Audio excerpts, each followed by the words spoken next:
Good morning. It's Thursday at 10 o'clock. This is our first foray into Facebook Live as L&B Counseling. Certainly 2 or 3 weeks ago, did not think this is what I would probably be doing on a Thursday morning, but the world has changed. The idea for me came out of, I've been doing a lot of webinars and these Facebook Lives and things like that, getting a lot of information from different businesses, kind of how to manage business through these crises. Found it really helpful. Found it helpful to be able to do the question and answer, and then just get to share that with other guys in small business and other leaders in small business, not just guys. So it's been a great experience, and so I was just trying to figure out how to one, help, because that's at our heart. I think a lot of people wanted help, and certainly us being social workers and counselors, it's just kind of in our DNA, and not always knowing how to help. So this is just about hearing your questions, getting information. I've come up with some resources for things that you can do while you're stuck in your home. For me, I'm still considered essential, so I still get out of the house and still come to the office. But I know that some of y'all are going on 3.5 weeks of, and maybe longer depending on what part of the country you're in, going on longer, being stuck in the house. So tried to come up with a couple of different things that you could do in the home, whether that's cooking classes with your kids. I found some free online classes actually through Harvard, which seems pretty interesting. Along with other free classes, there's, for those of us that are therapists, there's free CEUs. I'm sure that's the case also in pretty much any industry that you're in. People are being very helpful and accommodating, and they are helping people do things for free. I think everyone's just trying to help and just trying to figure out how to help. So that's what today is about, is just figuring out those things. A lot of stuff that we talk about, specifically at L&B Counseling, and what we tend to be better at is just dealing with anxiety and worry and mood stuff. And we really try to differentiate the difference between anxiety and worry. We call it the shoulder technique. Anxiety sits on your right shoulder. It's an emotion-based, not necessarily driven in facts. It just kind of tells you things that are going to happen without necessarily knowing that that's true or not. And your left shoulder is your shoulder of fact. So it's saying this is what we know right now. And sometimes, depending on what we're watching and who we're listening to, those two things can get a little convoluted. So I totally get it. Sometimes it's hard to know what to do or what to hear or what to believe. But that's some things that we can get into this morning. Kind of got it set up to do 30 minutes roughly. We may cut it short, but that's some of the things we can get into. I know there's I get a lot of questions, and I think we do too, just other therapists, Sade and Michael, Kevin, and Min, just as far as parenting pieces and structure and schedules and how do you balance all these things while being a parent, having to do maybe your work, also be a teacher, and then also be a parent. And getting exercise and all these other things. Our life has just come to a halt, and it's a pretty interesting time. So if you do have questions, if you happen to be on, feel free to put those in there. That's more of what this is about, rather than me coming in and just talking. It's probably the thing I like to do the least, and it's even harder and weirder not being able to see anyone and not connect. Me in particular, I'm a very social creature. Even when we're doing a lot of our telehealth, which is pretty much all of our counseling right now, you at least get to see someone, to interact with someone, or if you're doing phone, in some cases, you at least get to hear a voice. So this is a very interesting experience, and certainly not the way I'd want to do it. But we know that there's a lot of parents that have a lot of questions, and that need help.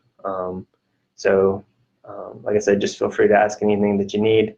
Some of the things that I have thought about, I know some of the things that we've done at my house, and even here in the office, to break up things. I think it's important to continue to have things to look forward to, and even things that you've done in the past that were great memories. Sometimes it can be, everything can just feel so immediate right now. My wife and I last night were watching Dave Matthews put on a free live concert from his garage. So that's one of the people we like. But there's a lot of free stuff out there. A lot of artists are doing stuff throughout the day. So you can catch them doing it that way, or you can catch old shows through YouTube. YouTube has a ton of stuff that you can use. And I'm sure you're much more up to date than I as far as ways to stream different music services. I think it's important to look at old pictures of past vacations and think of those good times, even videos if you happen to take those. That's a good way to have those good good neurochemicals spike up, because I know right now there's a lot of cortisol on board, and it's tough that way. But getting some dopamine, some serotonin. I know everyone is becoming very proficient at Zoom. It is incredible to be able to connect with people that way, and so effortlessly, especially if you have people that know what they're doing. We're getting better at it here, but that way you can, I know people are having coffee meetings and lunch meetings and dinner meetings, and if you had things on the book, on the calendar to get together with particular couples, you can still do that. You just got to do it have a computer and do it from your porch. So it's important to stay connected with those people. It's certainly important to stay connected with the people that don't have other people living with them, because we're, like I said, we are social creatures and we are meant to connect. And to have that just very abruptly end with really no way to plan or warning, that's been a really hard reset. Probably be a pretty interesting sociology when we go back and look at it and see how this has transformed us, and hopefully we can come back to where we were. But some other things you can do, I think it's really important, and now that we have a lot of time, is to read. Find authors that you read, or find topics that you read. I was talking with one of my 17-year-olds yesterday he's studying some pretty interesting stuff I hadn't even heard of, like quantum biology. And he's reading some guys that I'm reading right now, Jordan Peterson.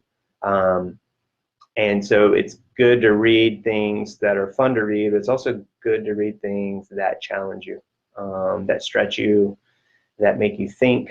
It's good to discuss those things. In a lot of ways, we feel like we have a lot of time to do things, even though sometimes all that time gets eaten up somehow, especially when we're staying at home all day.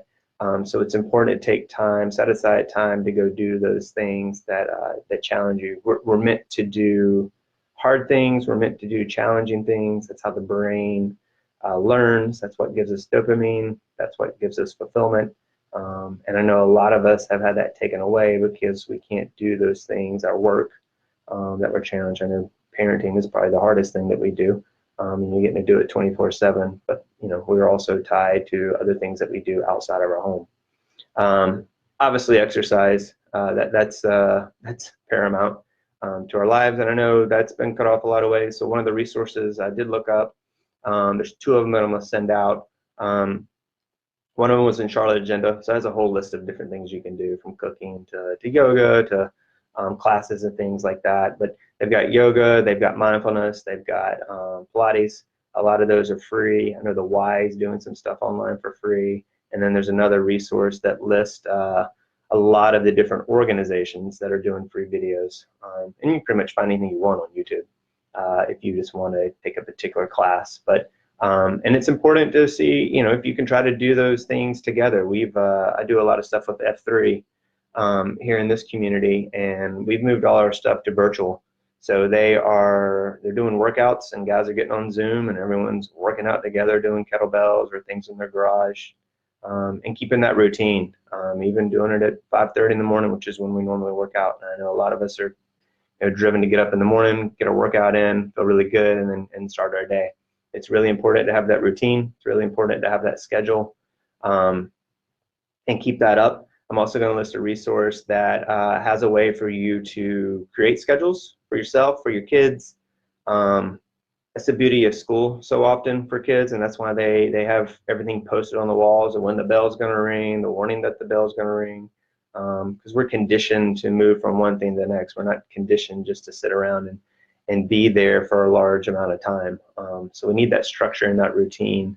It also helps us as parents give that routine to our kids, which helps them feel more settled. They know what to expect. They don't have to, especially our little ones, don't have to figure out later on or even later, excuse me, that something's going to happen or that they're transitioning. They get a heads up, and that decreases their worry. And they know when lunch is and when dinner is, and if someone is working, when they're coming home. I know I generally get asked that question every day for my kids. So what time are you going to be home? And I think we as parents sometimes take that for granted, but that stuff really matters no matter how old your kids are. They want to know when their parents are going to be home. So I think it's really important to do those things. I think it's, obviously like we talked about with connecting, even through social media. A lot of times in our practice, we talk a lot about the impacts of technology. I think it is an interesting time because we feel like we don't have a lot to do. I know some of the things I suggested are things that you can do in the place of technology. I know when I'm working with some of my clients, some of my teenage clients, that one of the few first questions I ask them in the beginning is, so what's your screen time? And it's some of it's pretty staggering. It's 12 hours, 13 hours, 14 hours on their phone. And that maybe doesn't even account for video games or iPad if they're on the PC. Sometimes they're doing both. Sometimes they're on the phone when they're doing the video games. But it's important for us to be wary of our screen time, and certainly important of our children and their screen time. And it's important for us to be good role models during this time for what appropriate screen time is. And I think that's up to each family. And so it's up to them to decide what that is. But it is important. There is a line of demarcation, and I think when you start getting up in 5, 6, 7, 8, 12, 13, 14, you're creating some pretty strong habit loops by continuing to use that technology. And you're not, most of the time, especially with our kids, they're not doing the things that are super challenging. Video games are fun, and there's challenging different aspects, but they are not growing the mind in the way that we want to. I know that school is coming on board, I think, at least with CMS, I think within the next week. I think Union County is doing the same. Some of the private schools, one of my clients had started pretty much the next week. So they were on board having classes, but I know that's also been a tough filler. So hopefully you're going to get more details from your teachers in your school and your school system about how they're going to roll that out. And then we can, that'll give you a little bit more structure in your day, like I said, with the schedule. I did get a question. Just says, it's hard to motivate my child to do schoolwork when they're home all day. He just wants to play outside all day. I know that outside time is vital, but how hard do we push the school time? Any tips to motivate our kids?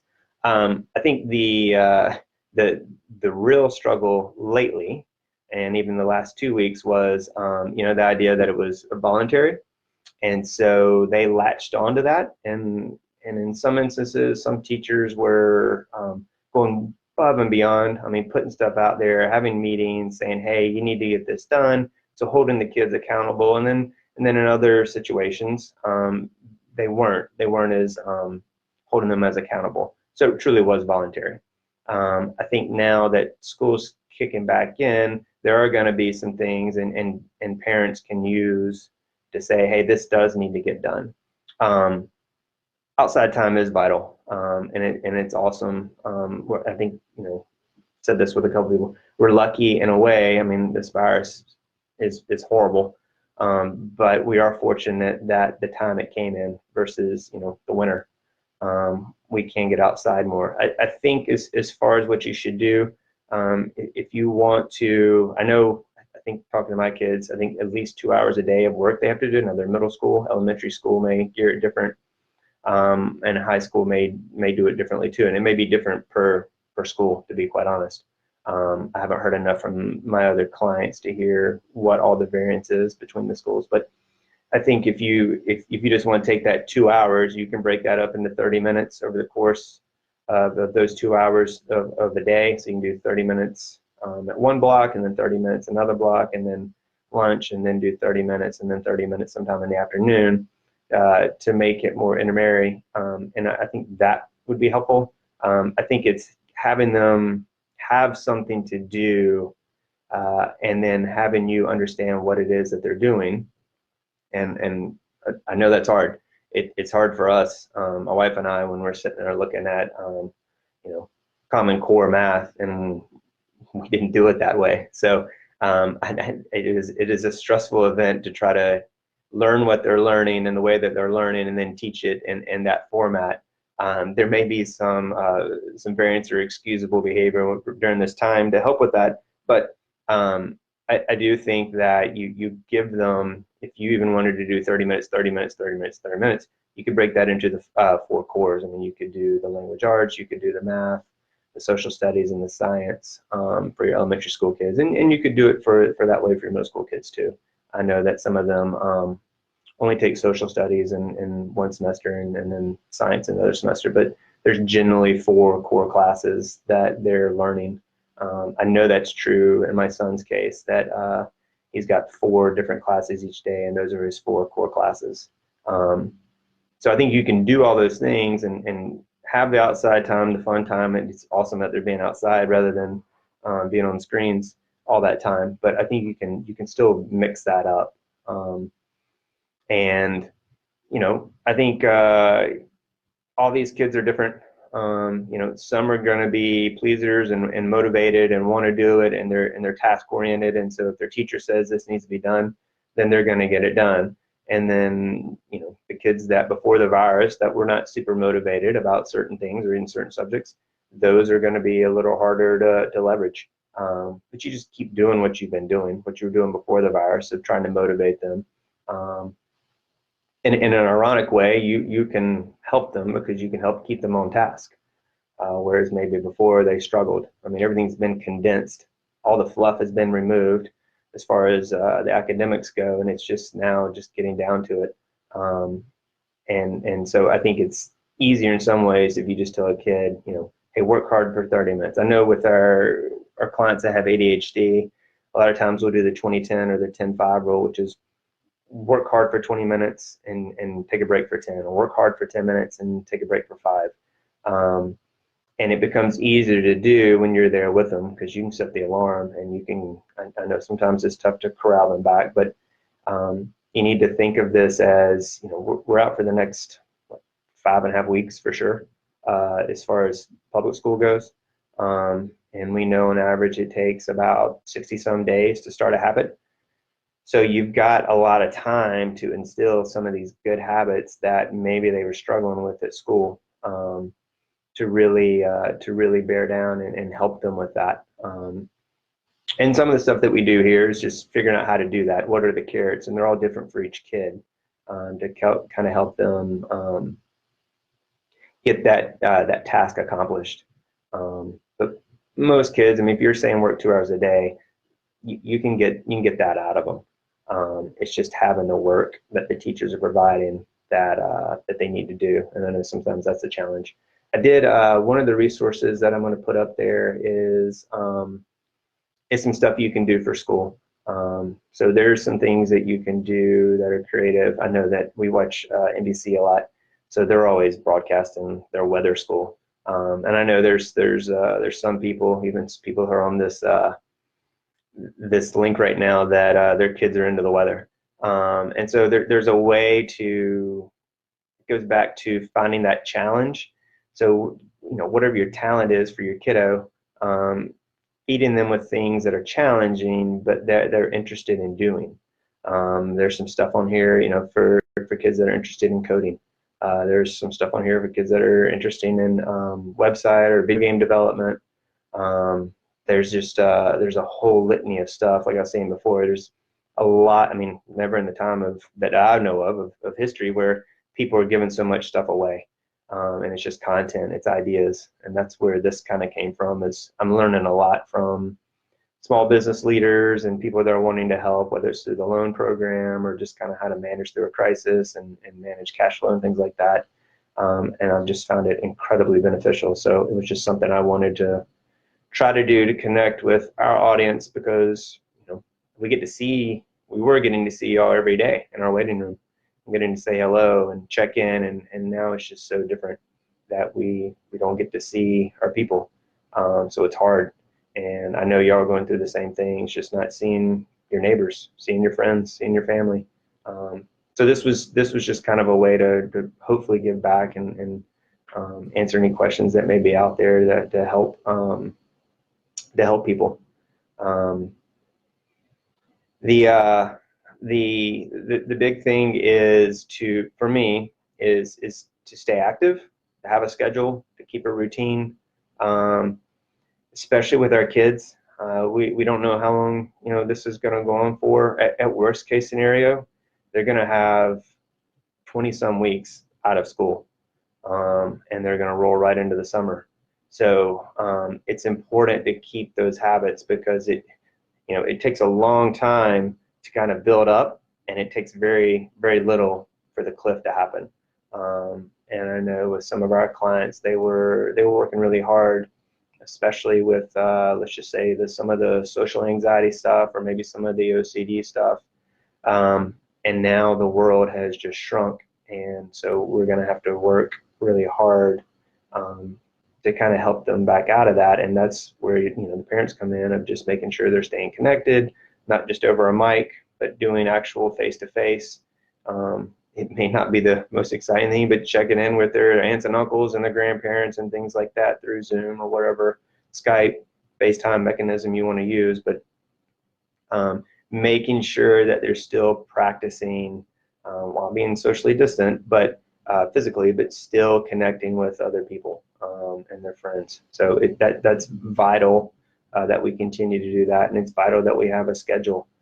So if we're lucky, we get to go back on the 15th of May or whatever that is, and start school back. And it's not so hard to lift that weight when it is time to go. So if there's any other questions, I'd love to hear them. If not, I think we'll end the video. I will, when we get off this and I figure out how to do all this stuff, I'll send the links out. I'll just send it out through what we call as Hootsuite, so it'll get sent out to all the different social media sites. So you'll get it on Facebook and Twitter, LinkedIn, and then if you have any other questions, please reach out to us. Please reach out to your therapist. We want to help, and it's just figuring out how to do that sometimes. And we get the best ideas from y'all's questions. We get the best ideas from your comments when we do the monthly questionnaire and asking you what's going well, what can we work on. So just keep doing that, please, and take care of yourself. Be safe, and just feel free to reach out and let me know when you need something. Y'all have a great day.